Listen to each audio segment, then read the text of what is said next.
Railway station আপনাদের কেমন লাগে? আমি কমলাপুর বা বিমানবন্দর বা জয়দেবপুরের মতো জমজমাট রেল স্টেশনের কথা বলছি না।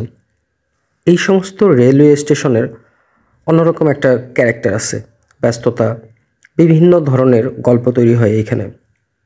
কিন্তু আমি যেরকম রেল স্টেশনের কথা বলছি, সেরকম রেল স্টেশন থাকবে সিমসাম, ছোট্ট, নির্জন কোনো একটা গ্রামের মধ্যে। খুব বেশি মানুষ এই রেল স্টেশনে থাকে না। হয়তোবা একটা দুইটা ট্রেন থামে। ট্রেন যখন থামে তখন হয়তো ২, ৪, ৫ জন যাত্রী নামে ব্যাগ হাতে। ট্রেন চলে যাওয়ার পর নিস্তব্ধতা নামে আবার ট্রেন স্টেশনে। এরকম ট্রেন স্টেশন খুব একটা দেখা যায় না। ওই দিন কাজের ফাঁকে মুক্তাগাছা গিয়েছিলাম। মুক্তাগাছা ময়মনসিংহ শহরের সাথে লাগানোই বলা চলে, ১৪-১৫ কিলোমিটার দূরে।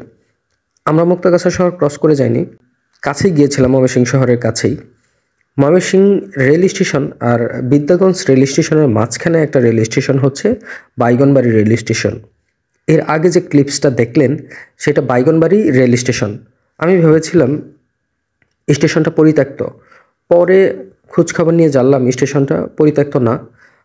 বেশ কিছু ট্রেন এখনও স্টেশনে থামে। তবে স্টেশনটার অবকাঠামো দেখে খুবই কষ্ট লেগেছে।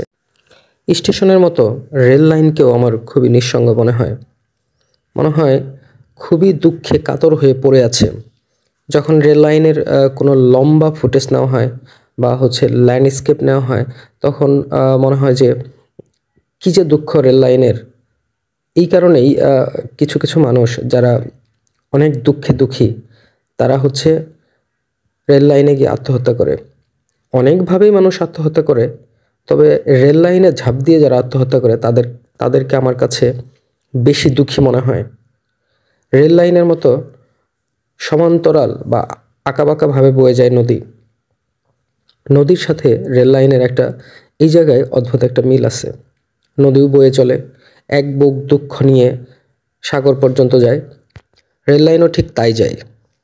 রেল লাইন এক জায়গা থেকে আরেক জায়গায় চলে যায়। বিশালতা, মহানুভবতা শিখতে গেলে বা এই বিশালতা, মহানুভবতা ধারণ করতে গেলে মানুষকে প্রকৃতির কাছে যেতে হবে। প্রকৃতির কাছে গিয়ে নত হতে হবে। প্রকৃতির মতো উদার হস্তে এই বিশ্ব ব্রহ্মাণ্ডের আর কেউ কোনো কিছু বিলিয়ে দেয় না। অবারিত ধান, অবারিত বাতাস, অবারিত আলো, হাওয়া, ঝড়, বৃষ্টি, খরা, সব কিছুতেই মানুষের শেষ আশ্রয়স্থল প্রকৃতি। আমাদের এই প্রকৃতির প্রাণ, নদী, নালা, খাল, বিল, গাছ, এগুলোকে রক্ষা করতে হবে।